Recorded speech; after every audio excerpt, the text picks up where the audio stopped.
Olá, queridos telespectadores da TV Vale das Artes, esse é o quadro Fala Doutor.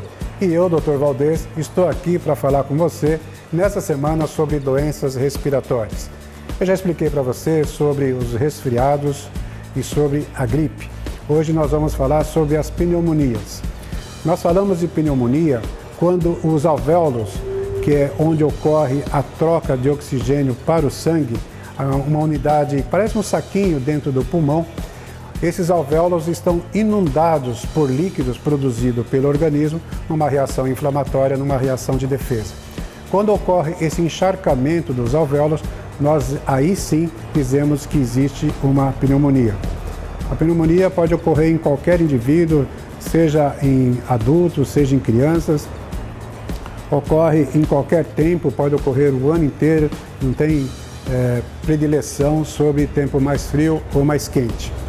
As causas da pneumonia, nós podemos ter causas bacterianas, pneumonia bacteriana, podemos ter pneumonias dadas por vírus, a pneumonia viral, podemos ter também por fungos e parasitas. Além disso, podemos ter pneumonias químicas, por exemplo, o indivíduo que inala um produto químico numa quantidade significativa, ele vai atingir os alvéolos. Podemos ter também uma pneumonia física, de ação física, que é, por exemplo, o indivíduo que aspira um alimento, tosse e aspira um vômito, aspira um alimento, aquele elemento sólido vai dar uma reação inflamatória nos alvéolos e desenvolver também uma pneumonia. O quadro clínico da pneumonia, ele é bem clássico também. É evidente que o leigo não tem esse discernimento, essa clareza de dizer já quando é uma pneumonia, ou quando é simplesmente uma gripe ou outro acometimento. Mas o médico tem essa clareza porque o paciente reclama de uma tosse frequente, febre alta geralmente, dor no peito, dificuldade para respirar, uma fadiga importante.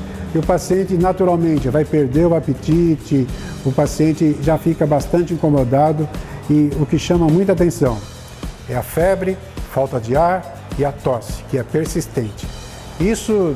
A tosse acontece porque os alvéolos estão irritados e o organismo, na tentativa de expelir aquela secreção, então a tosse é persistente. Mas não basta tomar um remédio contra a tosse, é preciso investigar e ver de fato se aquilo é uma pneumonia. Então, quando o paciente está nessa situação, que ele procure um médico, o médico vai fazer o diagnóstico como? Primeiro, pelo próprio quadro clínico, pela ausculta pulmonar. Quando coloca o aparelho nas costas, o médico ouve um som característico de um pulmão doente, característico de um pulmão que está sendo acometido por uma pneumonia. Então, o quadro clínico é importante para o médico avaliar. Exames laboratoriais, o exame de sangue principalmente, é que o médico vai ter uma noção se aquele quadro é um quadro infeccioso. E também exames de imagem, que é o que nós chamamos do raio-x, o raio-x de tórax. Geralmente, ele, se não for uma pneumonia já há algum tempo, tem uma imagem clássica que o médico identifica como sendo um quadro pneumônico. E o tratamento disso? Vai depender de que tipo de pneumonia nós falamos. Falamos que tinha a bacteriana, a viral, por fungos, parasita, química, etc. Então, vai depender do agente. Se for uma pneumonia bacteriana, o tratamento é antibiótico e o paciente pode eventualmente precisar de uma internação. Não é porque tem pneumonia que automaticamente tem que ser internado. Depende do quadro geral do paciente, depende da resistência que o paciente se apresenta perante o médico e depende do tipo de antibiótico que o médico vai prescrever, vai decidir que aquele paciente precisa. Ele vai associar isso também, geralmente, ao resultado do exame de sangue, se tem mais gravidade ou menos gravidade. Mas ele pode precisar de uma internação, porque possa depender até mesmo de um oxigênio e uma intervenção mais severa, o médico vai determinar a internação. Mas um paciente que tenha um bom estado geral, de repente foi acometido por uma pneumonia, em geral, se trata esse paciente com antibióticos tomando pela boca e repouso em casa, sem a necessidade de uma internação. E como é que nós prevenimos as pneumonias? É o que a gente sempre fala do ponto de vista de prevenção, que é lavar as mãos, ter uma dieta saudável, uma nutrição saudável, evitar o cigarro, o fumo, o maldito fumo, o excesso de bebida alcoólica que diminui as defesas do organismo, ter atividade física regular e fazer de tudo para que o sistema imunológico esteja sempre em alta.